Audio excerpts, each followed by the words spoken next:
हर गांव, हर शहर अपने किसी न किसी बात को लेकर जाना जाता है। वैसे ही मंगलपुर भी जाना जाता है अपने एक शाप को लेकर। क्या है वो शाप, किसने दिया था? इन सब सवालों के जवाब मिलेंगे आपको आज की कहानी में।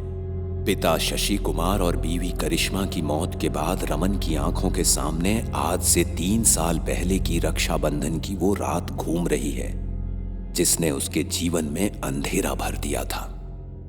3 साल पहले रमन अपनी बीवी करिश्मा, बेटी धरा के साथ मुंबई आया और वहां से अपने छोटे भाई तरुण, जो कि एक साइकोलॉजिस्ट है, उसे लेकर मंगलपुर आया, जहां पर उसके पिता शशि कुमार, माता कविता और छोटी बहन गरिमा रहती है। महिमा घर में सबसे लाडली थी, इसीलिए वो जो भी मांगती, जो भी कहती, उसकी बातों को हर कोई सर आंखों पर रखता, सिवाय एक इच्छा के कि उसे बचपन से ही अपने भाइयों को राखी बांधने का बड़ा मन था, पर कभी बांध नहीं पाई, क्योंकि मंगलपुर के लोगों का मानना है कि जो भी इस गांव में रक्षाबंधन मनाता है वो दूसरा रक्षाबंधन देखने के लिए जिंदा नहीं बचता। इसलिए सालों से वहां कोई रक्षाबंधन नहीं मनाता। पर आज के जमाने के पढ़े लिखे लोग इन बातों पर कहां यकीन करते हैं। तरुण को भी यकीन नहीं था, इसलिए उसने सबसे छिपते छुपाते राखी खरीदी और रक्षाबंधन के दिन जब सब मंदिर गए तब महिमा से कहा, लो इस राखी को मेरी कलाई पर बांध लो और अपनी ये इच्छा भी पूरी कर लो।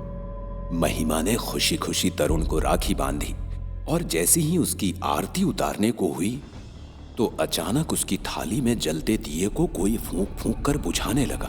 दोनों ने अपने आसपास देखा तो वहां कोई नहीं था, पर किसी के सांसों की आवाज उन्हें साफ सुनाई दे रही थी कि तभी महिमा तरुण के हाथ की तरफ उंगली करते हुए जोर से चीखने लगी, क्योंकि महिमा ने तरुण के जिस हाथ पर राखी बांधी थी वो अपने आप बीच में से फटने लगा था और फटकर उसमें से किसी का सर बाहर आने लगा।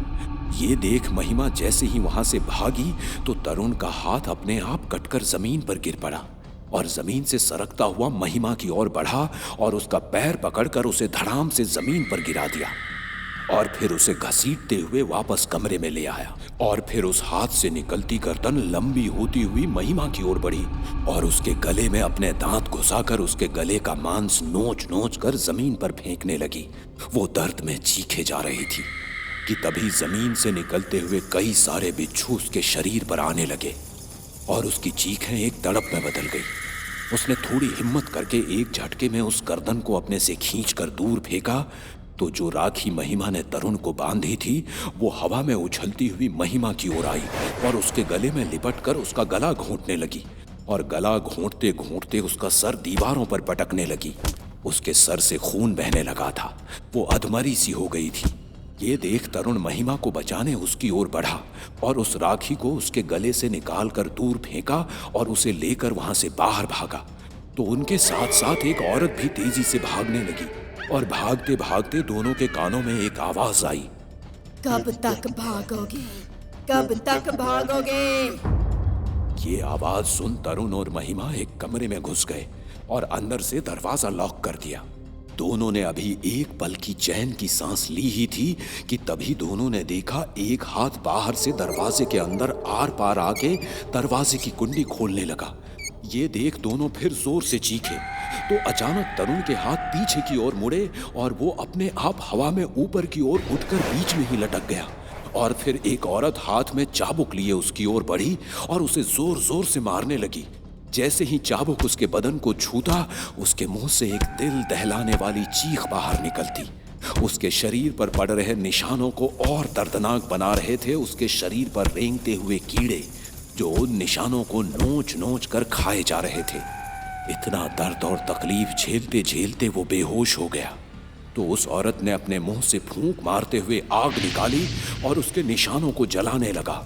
वो तड़पता तड़पता बेहोशी से तुरंत जागा और छटपटाते छटपटाते उस आग को बुझाने की कोशिश करने लगा, लेकिन बुझा नहीं पाया।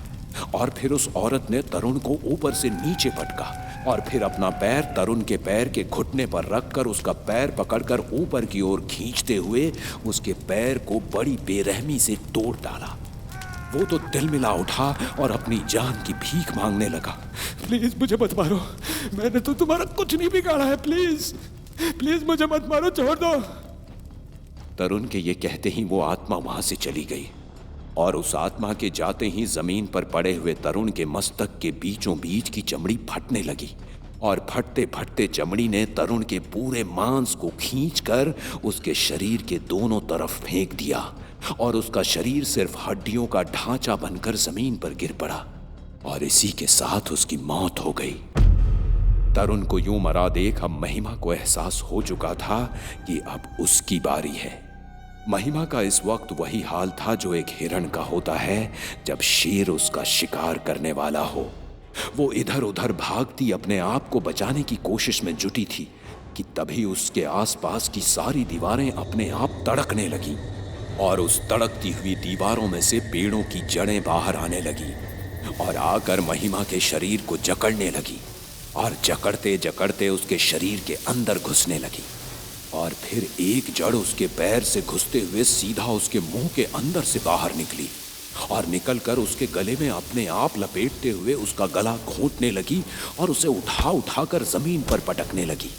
और जब वो अधमरी सी हो गई तो वो जड़ें उसके शरीर से बाहर निकल गई और फिर एक औरत उसकी ओर बढ़ी और महिमा के पीठ पर खंजर से बार बार वार करने लगी और इसी के साथ महिमा जमीन पर मुंह के बल गिर पड़ी। और फिर जब उसमें थोड़ी सी जान बची थी तब जमीन से ढेर सारे बिच्छू निकलने लगे और निकलकर उसकी ओर बढ़े और जाकर उसके शरीर पर डंक मारने लगे और उसके पूरे शरीर में जहर फैलने लगा और वो तड़पने लगी कि तभी उस औरत ने वही खंजर उठाकर चीखते हुए उसके सर पर वार किया और महिमा के मुंह से खून निकलते हुए एक हिचकी के साथ उसकी जान चली गई।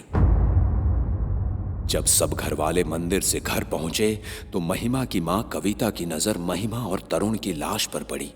वो दौड़ी दौड़ी चीखती चिल्लाती रोती हुई महिमा के पास गई तो उसके बगल में एक राखी पड़ी थी जिसे देखकर वो चीखते चिल्लाते और रोते हुए कहने लगी, मना किया था रक्षाबंधन मनाने के लिए लेकिन नहीं सुनी ये लड़की।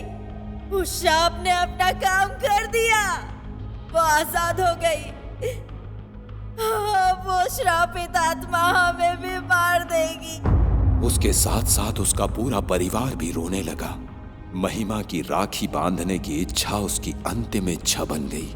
तरुण और महिमा की मौत के बाद अब रमन के पिता शशि कुमार, मां कविता, रमन, उसकी बेटी करिश्मा और बेटी धरा बचे हैं। कैसे बच के निकल के भागे ये पांचों? क्या है वो शाप और किसने दिया था? 3 साल बाद मंगलपुर आए रमन और धरा बच के जा पाएंगे या नहीं? जानने के लिए सुने रक्षाबंधन एक शाप का अगला भाग।